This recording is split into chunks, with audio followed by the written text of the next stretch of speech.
All right, guys, once again, thanks for joining us. Glad to be back here. We'll jump right in. Coach Grass, 27 games into the season. Really tough non-conference schedule. Split with a doubleheader, Francis Marion this past weekend. What have you learned about your team so far? I really learned that they aren't afraid to back down from a fight. I think I've really put them in a tough situation with our non-conference games, with just playing ranked teams, teams that are highly competitive in postseason, and they've really learned to step up to the challenge, and that they've really seen that, hey, we are a good team, and we can compete. We're new, we're young, we're trying to figure everything out while playing good competition. So as we've gone through non-conference and made it to conference, it has transitioned, very clearly of the confidence level and how well we've adapted to the competition, but just their mindset is like, hey, we're not going to back down from anyone. We're going to stay in the fight.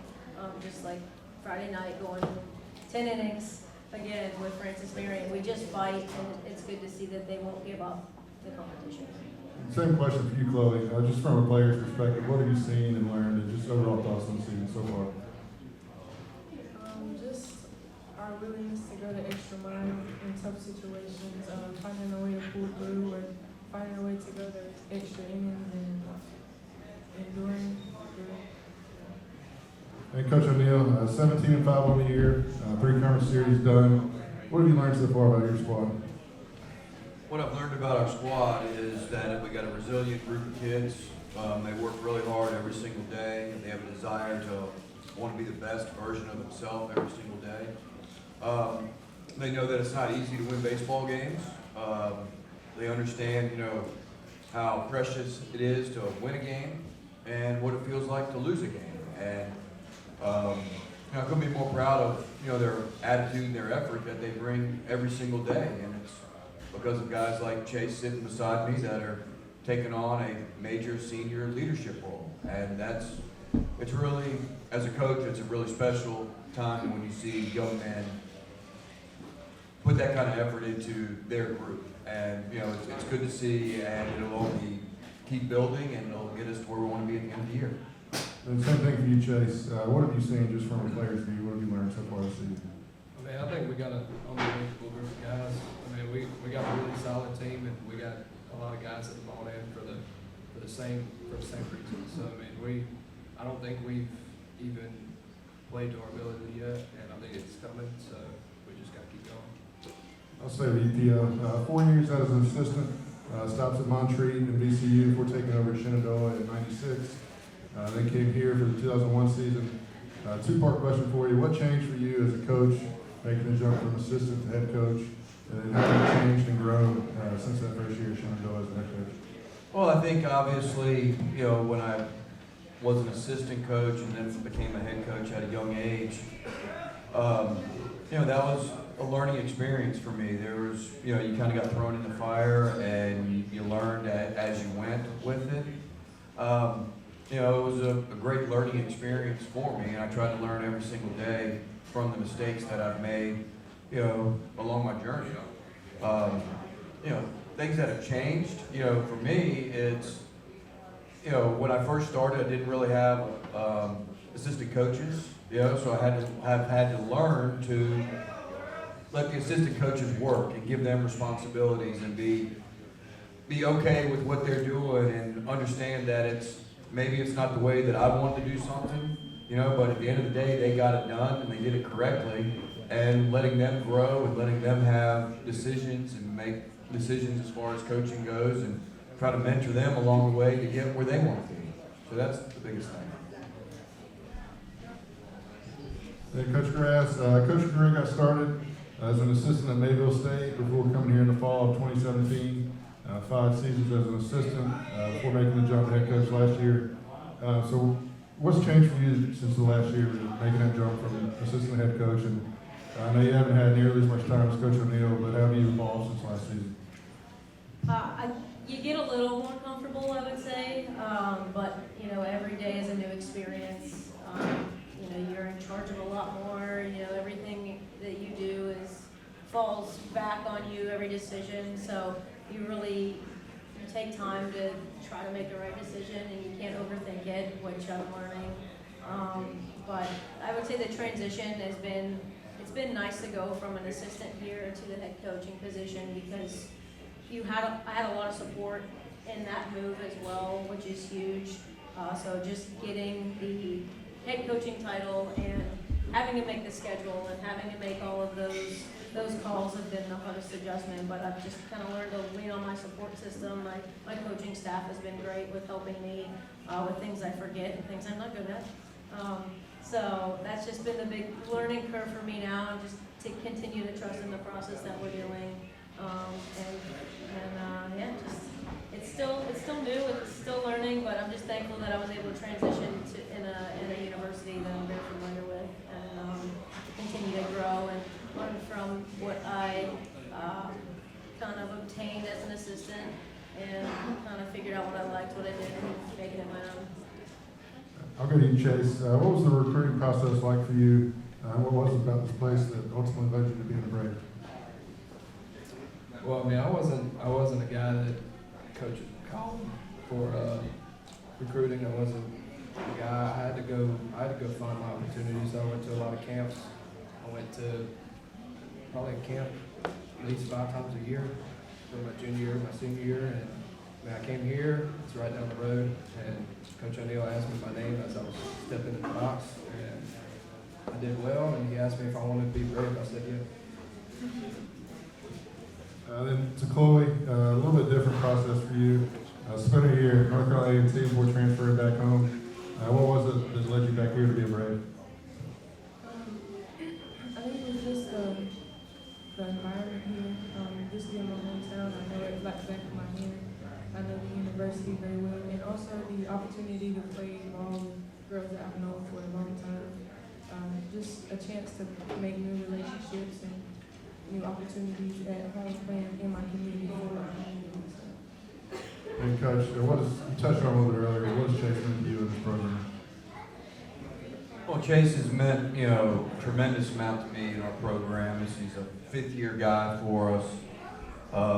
Each year, starting with the recruiting process, with Chase, coming in as a freshman, I've had the opportunity to see his game improve from year to year to year, and as his game has improved, his role has increased, more and more.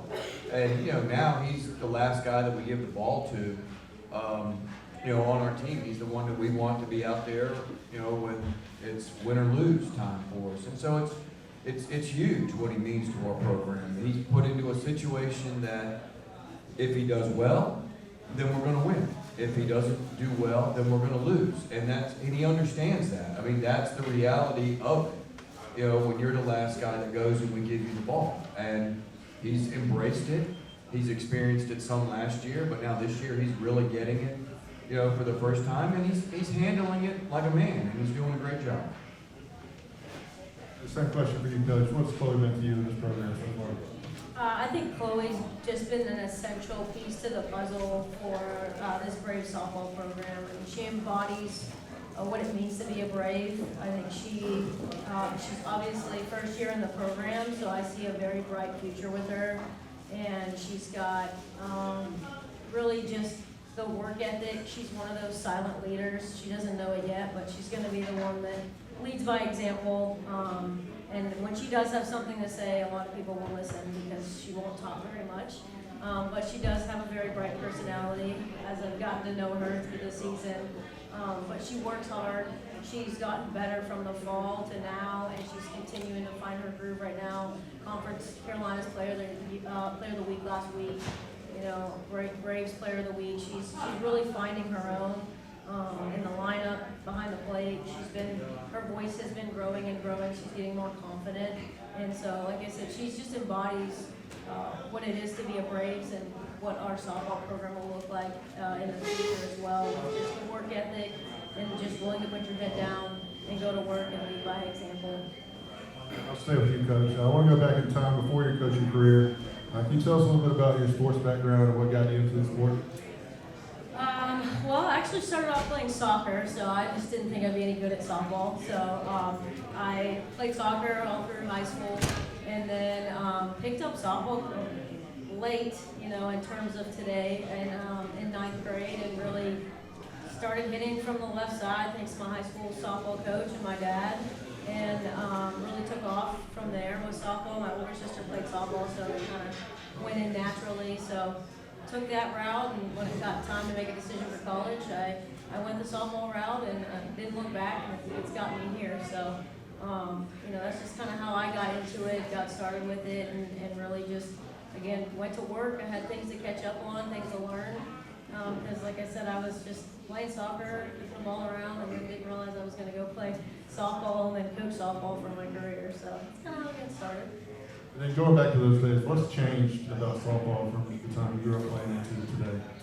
I think softball is always going to be what it is. It's one of the things I really coach a lot is just keeping it simple. Like the game itself isn't going to change.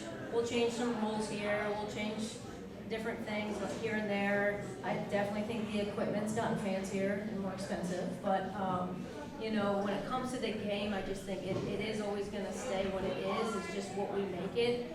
Do we make this situation bigger than it is, or do we say like, hey, it's a game, you've been playing it for how long, it doesn't change. So I really don't think there's that much difference in that aspect, because I do try to keep it as simple as possible. It's pitch, hit, catch, throw, and really just take it for what it is. And like I said, I just think that they got all the Evo shields and protective gear, which I wish I had a little more when I played. But it's not the biggest difference. The same for you, Coach. Sports background, growing up, talk about that a little bit, and how baseball's changed since those days. Well, my background started, pretty much when I was a little kid. My dad basically made me play every single sport that was out there, and he just kept throwing me into different ones, and it was just how it was back then. And, you play football in the fall, you play basketball in the winter, you play baseball, you maybe swim in the summer. Just all kinds of different things that he threw me into. And, eventually, the one that I was the best at was baseball. So we gravitate towards the things that we do well. And so that's how, I got, into baseball was, in high school, baseball was my best sport. And then, so I went to college and played baseball. And it was, it was a lot of fun. And I didn't know I wanted to be a college baseball coach when I was doing it, until I got kind of towards the end. And I was like, well, this is something I enjoy, and I got a little feel for it. And so I decided to give it a try. And here I am 30 years later, and I'm still doing it. But as far as, how has the game changed? It's the kids today are so much more athletic, they're more explosive. The training that they're getting before they get to college, they throw harder, they run faster, they hit the ball harder. It has changed, 1,000% since I played. And you really got to keep up with it. The technology that we're going through right now, with analytics and how to train an athlete to be the best that they can be, everything from their diet to how we're doing our weight training, it affects their ability to be successful. And the game is just so much faster today than it was when I played. And yes, the equipment has changed. So the equipment is excellent, everything from footwear to what kind of glove they're using, what kind of bat they're swinging. The baseball is, got flat seams on it, so it'll carry a little bit more.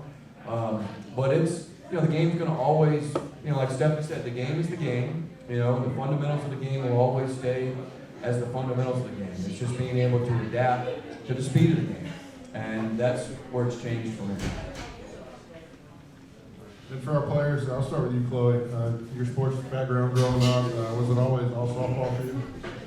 I started off with soccer too when I was really young. And I got into baseball and eventually started softball and volleyball and basketball. But I was always better at softball. So that's why I decided to really at the next level. And I'm going to chose softball. Same thing for you, Chase. What was your background growing up? Was it all baseball all the time?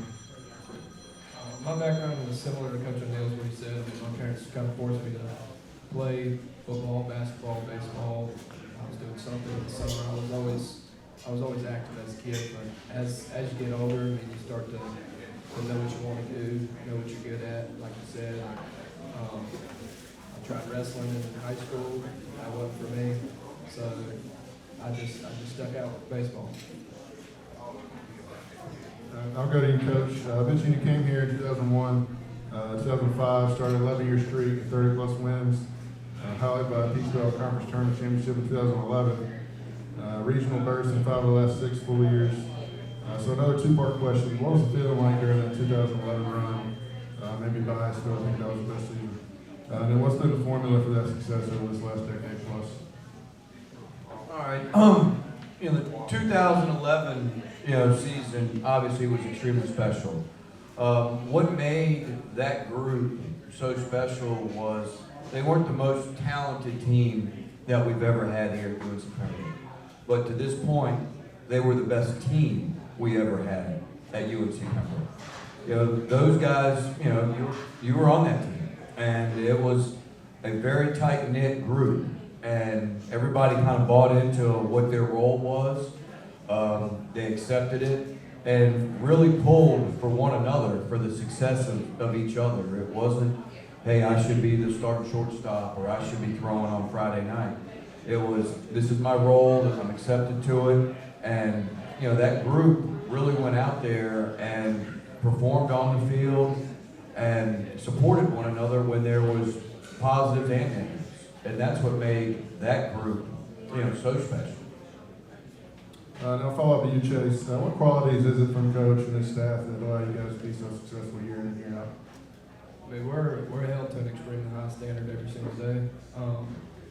We come out to practice and we're expected to practice at a high level, play at a high level, be on our stuff in the classroom at a high level. So expectation is high for all of us, and you either meet it or you don't. And we've got a lot of guys that are meeting it and continue to do so. If you, Coach Grass, obviously that sustained success is what every coach is looking for. What's kind of the softball recipe of getting that level and staying there? It starts with who we have now and getting the program and the people we have now, the players to buy in to what we're doing, buying in on the vision and where we can go with this program, and really pumping in the confidence that there's nobody that we can't compete with and go head to head on. But then in the recruiting process, it's getting in the like-minded players that are going to work hard, do the right things on and off the field. We're really just trying to get the culture to where, I want it to be for the vision, but what the personality is right now is, it's going to change season by season, but I think our team right now has got a good personality. They all want to work hard.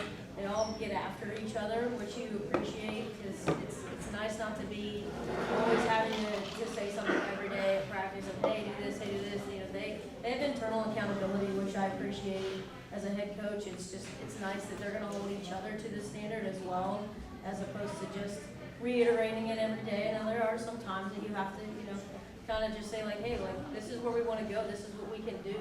I would need you guys to believe in yourself. And so we're really working on the confidence part of it right now, and I think we've seen it in the past few weeks with, our product and our outcomes. We're fighting in every game, and so I think they're starting to believe in that more. And as much as I've said it since day one, I think they finally believe it now. And again, it starts with who we have and cultivating people around who we have and supporting who we have with the right players, same-minded, like I said, the ones that are going to put in the extra work. We can only work with them for so long in a day. So having players that don't mind staying after or coming early, put in the extra work, that's what it's going to take to get us to that top tier of conference, getting in regionals every year or being a top contender every year. The ultimate goal for this program is to go to the World Series, and so we're really building from the ground up here, and we've got a great group that starts the foundation. And same thing I asked Chase, Chloe. What qualities about coach and staff that allow you to be the best player you can be? I think one of the biggest things for me is just constant motivation.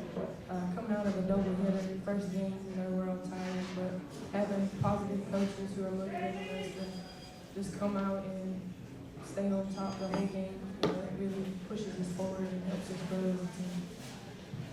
And Coach O'Neill, the program has been built to a point now where it's a big deal for an opponent to play Pembroke.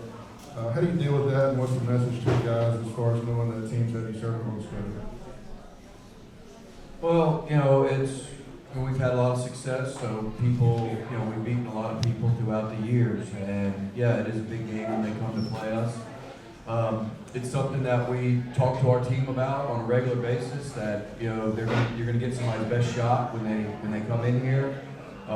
You're gonna have to play better than them. And that's something that we talk about all the time.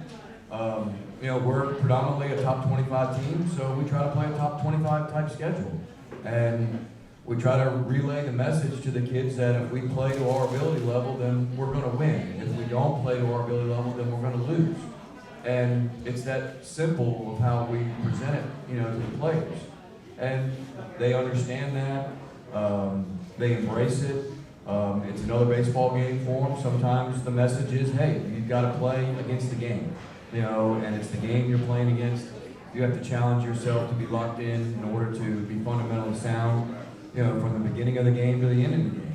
And, sometimes that's easier to say than it is to do. I mean, we are dealing with, young men that are 18 to 23 years old. They're not professionals. And so it takes an awful lot of mental acuity for them to be able to hold themselves to that kind of standard for a period of a baseball game. And Coach, kind of on the flip side of that, it's something y'all have embraced is kind of being the hunters right now, at least till the program gets built back up. Like I said, it goes to our non-conference and playing the teams that are there, and that's where we want to be. And so to me, it's motivation on myself to, if that's where I want to be and that's where I want this program to go, I have to make sure that I'm getting in the right quality players that can handle the pressure, that can handle that high competition and want to play at a high level. Not everyone wants to. There are players that want to go to college and play, but not necessarily be challenged at a high level, and so you have to find those right players. We've got a core of those players in our program right now, and that's why we have the schedule we have. And I think this team has gone through a lot of adversity. We've had 5 players go down with season-ending surgeries, and everyone's playing every game, and we don't have the backup plan. It's all or nothing for us, and so they show up every day and they put in the work, and they know that, hey, if I don't do my job, that it's going to be affected somewhere. If I don't move that runner, she doesn't move. Or, we've really, the big theme I would say this year has been passing the bat. When someone gets up and we're in a tight situation, just, hey, pass the bat, keep it simple. And so keeping those core components of what we're building right now and continuing to play those teams that we're playing. We played good teams opening weekend. We went to North Georgia, who won the World Series last year, so that they can also feel that arena, so that they know what that pressure feels like. So that's what we're trying to continue to build, is that pressure situation, so that next year the same group can say, like, hey, we've been there, and this is what it takes. In the weight room, when we make decisions with our nutrition, getting good sleep, academically, how are we doing? It takes all of that, embodies all of that. So the more we continue to put ourselves in these situations, the more that these players are going to see what it takes and what it feels like, so that when you get into conference, they've been in those pressure situations. Before Francis Marion, we were in extra innings, I think 3 times. So we already knew what it felt like to be in extra innings and what it was going to take. And so I felt pretty confident going into conference, and as we continue to roll through conference, I think we're prepared. Again, it's going to come down to execution, and are we going to move the runners when they're in scoring position, and are our pitchers going to do their job? It just comes down to those little things. But like I said, it's all or nothing with us. We're a tight group, and I think we're going to fight regardless of what's thrown at us. So just hoping that continues to breed as we grow this program. I want to go back to you, Chase, because I realized I missed a question. So Coach talked about it earlier, first 2 seasons here, didn't see much time. In the day and age now where guys seem to transfer as the first sign of adversity, how rewarding is it to you that you've worked yourself into a high leverage role this year now? It means everything to me. Those first 2 years, my first season got canceled short of COVID. My second season, I didn't get a lot of time, and those were big years for me in terms of finding myself and finding what I'm going to do and how I'm going to get myself to more innings and what I mean to this program. And it was either for me to figure it out or, I'm just going to stay right there. I was really thankful for this opportunity to be here, and I knew I wasn't going to leave. So it was either find a way to do it or don't. And it still stays with me every time I go out there that, it's almost like I'm still trying to prove something. And that fires me up to pitch. And, that's a big reason for my success. Let's start with the players. I'll go to you, Chloe. What have you learned about softball as you've gotten older that you would tell a 10-year-old version of yourself or just young softball players in general? I've been playing ball for a lot of years, and the main thing I've learned is just to have fun with it, because if you're not having fun, you'll lose the love of the game very quickly. So every time you get a chance to practice or put on the uniform and play a game, have fun with it and do all you got, because you never know. You can have a season-ending injury, career-ending injury. It can happen when you snap your fingers. So, just have fun with it, and every time you get a chance, do your best. Same thing for you, Chase. What would you tell a 10-year-old Chase Journey? I would tell myself just keep playing, build some good habits. Good habits take you a long way in this game, and if you establish those good habits when you're young, it makes this game a lot easier. But just for myself, keep playing hard. Nobody can ever take away how hard you play the game, and as long as you play hard and compete, that's one thing that will put you ahead of everybody else. And for our coaches, I'll start with you, Grass. What advice would you give the very first year assistant coach version of yourself? I would say be patient, be a sponge, absorb, trust in the process, and really lean on your support system, who's the people around you. Surround yourself with good people, and good will come of it. So the biggest thing is being patient. I think we all in sports have a hard time being patient with things, and that's been the biggest growth for me this year is patience. So definitely when hounding that component of it, and being a sponge and absorbing what's going on around you, the things you like, the things you don't, and have fun in it as well. Same thing for you, Coach. What advice would you give the first year assistant coach version of yourself? The best advice I probably would give, myself if I could rewind the clock, would be try to have a little bit of balance, with it. The amount of pressure that I have put on myself over the last 30 years to make this program what it is right now is immense. And it's, I'm not happy about it, and I got regrets, that I've missed a lot of things where my kids, where I missed their events, missed family occasions, with my wife and things like that, just for the good of the university, to get this program to where it is. And so I would tell myself to, try to have a little better, balance with work and life, and, do the best I can with it like that. But in the same breath, I'm wired to where, it is personal. It's extremely personal to me that we put a very good product on the field day in and day out. And it eats at me when we don't play very well.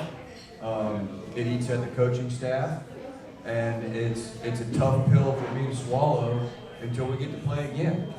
And, it's just something that I would try to have a little better balance, if I could go back and do it again.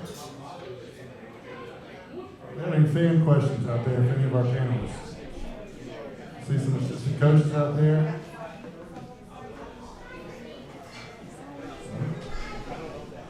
Nothing from our athletic parent? All right, we'll roll into our rapid fire questions. We'll just pass the mic down the line as we go. We'll start with you, Coach Grass. If you could have a superpower, what would it be? To fly.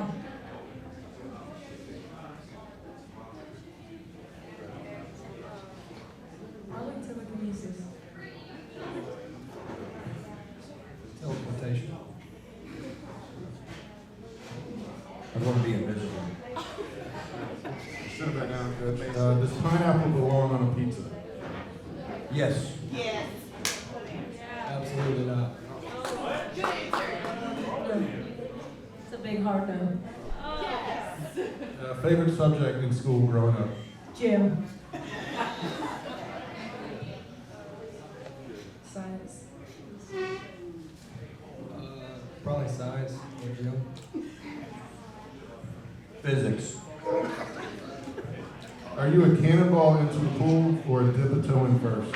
I was more of a can opener type of guy going. I'm a cannonball. I think I'm gonna get my toes in. I think I was more like a pencil. All right, this is a little different. Players, you got to pick a teammate. Coaches, you can pick any other coach at UNCP. If you were stranded on a deserted island with one person, who would you want it to be? Paul. I think I'm gonna say someone brilliant. Go Spencer Faulkner. Andrea Jacobs. If you could be a professional athlete in a sport other than baseball and softball, what would it be?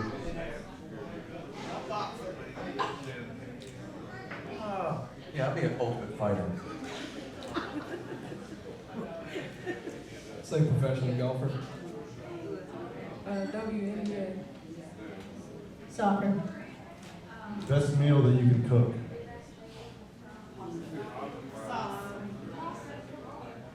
Spaghetti. Fried eggs. Chicken and microwavable rice. Frozen pizza. Last show or current show you binge watched? Yellowstone. I think mine was also Yellowstone. I think mine was South Park. Love is blind. We got two more. Travel back in time or to the future? Future. Back in time. Back in time. Back in time. And our last one, celebrity crush. Farrah Fawcett. Jennifer Aniston. Mr. Frank Ocean.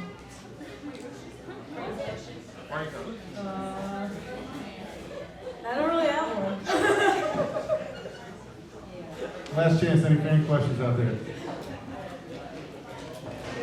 All right, well, I appreciate you joining us. Enjoy your lunches. Baseball in action tomorrow at home, and this coming weekend, softball back at home. Next weekend, right?